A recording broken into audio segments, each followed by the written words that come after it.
This whole Emily Willis situation is absolutely wild. She's a 25-year-old performer from the adult entertainment world who was on a pretty big rise in her career, and then out of nowhere, everything took a dark turn. People are now talking about lawsuits, rehab centers, possible negligence, and even some weird conspiracy theories about the adult industry. It's like something out of a dramatic TV show, but unfortunately, it is all too real. Before I get to the real juicy meat of this entire story, don't get mad at me that I used KSI as a clickbait for views. Hate me as much as you want, but that's the only way I can reach a bigger audience. So sorry, the game is the game. Now back to Emily Willis. Let's kick this off with what happened to Emily Willis. She had checked into a fancy rehab center in Malibu called Summit Malibu on January the 27th, 2024 because of a heavy problem with a substance called ketamine. If you've ever heard of ketamine, you might know. It is sometimes used by doctors, but if used the wrong way or in huge amounts, it can be super dangerous. Emily was only 25, around 5 feet 5 inches tall, and her weight was reported to be somewhere between 80 to 100 pounds, way too low for someone that height. Doctors say she was severely undernourished, which can put a lot of strain on your heart, brain, and everything else. Then, on February the 4th, 2024, something terrible happened. Emily collapsed at Summit Malibu and went into cardiac arrest. Medics arrived, but by the time they got her heart to start beating again, her brain had gone too long without oxygen. She ended up in a coma, and according to her family's lawsuit, she's now stuck in a semi-conscious state in a care facility in Utah. Emily's family says Summit Malibu is to blame for how bad things got. They have filed a lawsuit in the Los Angeles County Superior Court, basically accusing the center of ignoring obvious red flags. The family's attorney, James A. Morris Jr., says the staff saw Emily's health spiraling down but didn't take her to hospital quickly enough. Instead, they just kept trying to handle things inside the rehab, even though she was in severe pain, underweight, and showing signs of serious distress.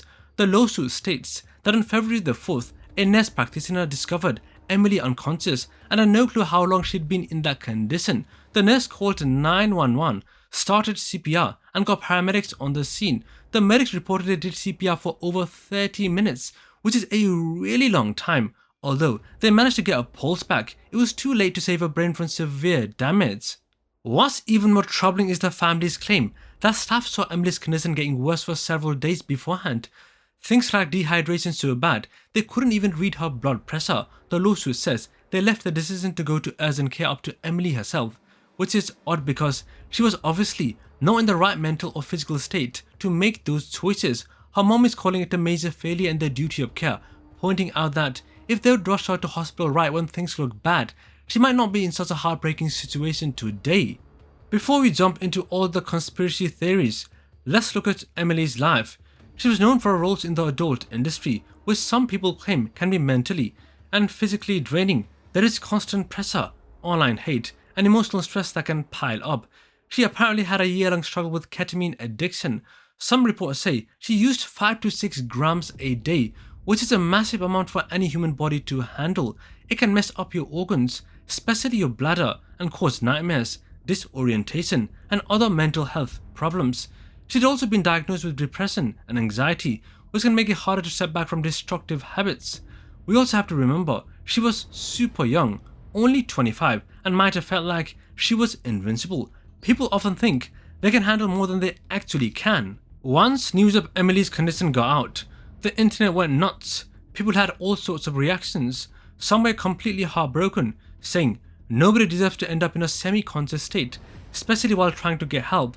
Others were pointing fingers at the adult industry. One person wrote, "That poor kid, being so deep into a tough environment must have taken a toll on her mind." Another said, "This is so sad, no one deserves to suffer like that." But not everyone was sympathetic. Some argued that if someone is pushing their body to that extreme with substances, tragedy can strike at any time. A few comments were pretty rude, saying things like, "If you thought a person using that much ketamine wouldn't have health problems, you are clueless." Others questioned where her family was before all this. Someone posted, "It's a nightmare that she is stuck in this state, but why didn't her family see she was on a destructive path?" Some folks even brought up the rehab industry. One comment read, "These high-end Malibu rehabs are more interested in money and image than truly saving lives." Another wrote, they probably delayed sending her to hospital to avoid looking bad or losing a client. It is definitely a messy situation with blame flying in every direction. Summit Malibu is part of a bigger company called Malibu Lighthouse Treatment Centers LLC. They market themselves as a peaceful ocean view center that claims to give people all sorts of therapies and close monitoring, but the lawsuit suggests that might not always be the case when things get really serious. People expect round-the-clock checks on patients in life-threatening states, but the family is arguing that Emily did not get that level of attention. This has led to bigger questions about luxury rehab centers. Are they more focused on fancy surroundings, yoga sessions, and gourmet meals than actual intensive medical treatment? Critics say these places sometimes don't have the right equipment or properly trained staff to handle severe medical emergency, especially when it comes to advanced heart or brain care. Since Emily collapsed unexpectedly and staff only discovered her after some unknown amount of time, it raises eyebrows about how closely monitored she really was. It wouldn't be the internet without some conspiracy theories popping up. Number one conspiracy theory: insurance money. Some people believe that these rehab centers might keep a patient inside the facility instead of sending them to an emergency room because of insurance payouts. If they transfer the patient out, they lose potential revenue. This theory claims that might have happened to Emily, staff delaying calling an ambulance until it was too late. Number 2. Adult industry cover-up. Others wonder if higher-ups in the adult industry wanted to keep tragic stories like Emily's low-key because they draw attention to the darker side of what performers might go through. So the rumor is that some power players might push for hush-hush deals with the rehab centers, but we don't have any solid evidence for that, just internet chatter. Number 3, and the final one, intentional negligence.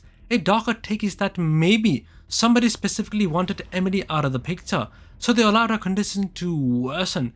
This is definitely a stretch with zero proof, but people love a good conspiracy. In the reality, it's probably just a sad mix of oversight, medical complications, and poor decisions by the staff. Emily's mother and lawyers seem convinced that if the staff had taken action as soon as Emily showed signs of severe trouble, she would have gotten help in the hospital ICU. They believe it was the extra time spent in the rehab without advanced medical intervention that led to her suffering that long oxygen-deprived period in medical emergency. Every second counts. Some staff notes, according to the lawsuit, say Emily was dehydrated, in pain, and even described as disheveled and disoriented. If that was documented, why didn't they send her straight to an ER? The lawsuit claims the staff just asked Emily if she wanted to go to urgent care, like she was in any position to think clearly. It's easy to see why her family is furious. After the heart attack, Emily lay in a coma, which eventually turned into a state where she can open her eyes and maybe follow things with them, but cannot move or talk. She's basically locked in her own body. Because of this permanent disability, she needs help 24/7 just to survive. She's living in Utah now, miles away from the sunny rehab, where she was supposed to find healing.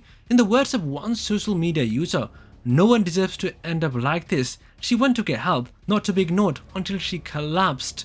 Another user commented, "That place took in a severely underweight, anxious young woman with a heavy addiction and didn't respond properly. Something's off here." Emily's lawyer says he hopes this lawsuit creates big changes. He thinks rehab centers need to be fully ready for medical emergencies. Maybe if enough spotlight is put on this case, other centers will be more cautious with high-risk patients. People online have been firing off opinions left and right. Some are focusing on the adult entertainment angle, saying that environment can lead to substance problems. One person wrote, "The adult content world chews people up and spits them out. They are left with mental scars and no one steps in until it's too late." Others blame the rehab center entirely, insisting it was their responsibility to handle Emily's addiction crisis and physical decline better. There is also a group wondering why she was given so many meds or allowed to get to that point in the first place. Comments like, "If the staff was checking vitals daily, how did they not see she was basically fading?" keep popping up. Another big question: where were her parents or friends when she started losing tons of weight and using that much ketamine? While we can't know all the private details of Emily's family life, it seems that once she landed in rehab, they assumed she was in the safest spot possible. Still, some users are skeptical about painting Emily as only a victim. They say, yes, the rehab center messed up if they didn't do their job, but she also made choices that led her there. Whether that viewpoint is harsh or not, it does remind us that addiction is a very complex issue. Both the rehab's actions and Emily's own struggles played a role in this crisis. This isn't the first time we have heard about questionable incidents at high-end treatment centers. Some critics claim these places are all about the luxury appeal. You get your private room, ocean views, maybe a private chef and a spa, but they might not always have the best emergency protocols or specialized medical teams for severe addictions. If someone like Emily, who was severely underweight and had mental health problems, needed truly urgent medical attention, maybe a high-level hospital setting was more appropriate. The lawsuit aims to set a legal precedent that rehab centers can't just rely on fancy marketing and big promises. They must be held accountable for patient safety. It's kind of similar to the old saying, don't judge a book by its cover, except here it's more like, don't assume a fancy facility has the best medical care. If Emily's story reaches the courts and ends up with a major judgment against Summit Malibu, it might push other rehab centers to step up their game. Right now, Emily's future looks uncertain. She's alive and partly conscious, but she can't do anything on her own. Her life is basically on pause, and it might stay that way unless there is some medical miracle. This has got to be devastating for her family, who probably never imagined a routine rehab stay could end up like this. Some might say, at least she's alive, but with her condition, it is a tough existence, unable to move or communicate. We can only hope that doctors discover treatments to improve her quality of life, or that therapy might help her regain some abilities. Her family is trying to stay strong, focusing on the lawsuit to make sure this kind of thing does not happen to anybody else. So that's the entire messy, heartbreaking, and somewhat mysterious story of Emily Willis. The big question everybody's asking is, who's really at the fault here? Did the rehab center drop the ball and ignore blatant warning signs?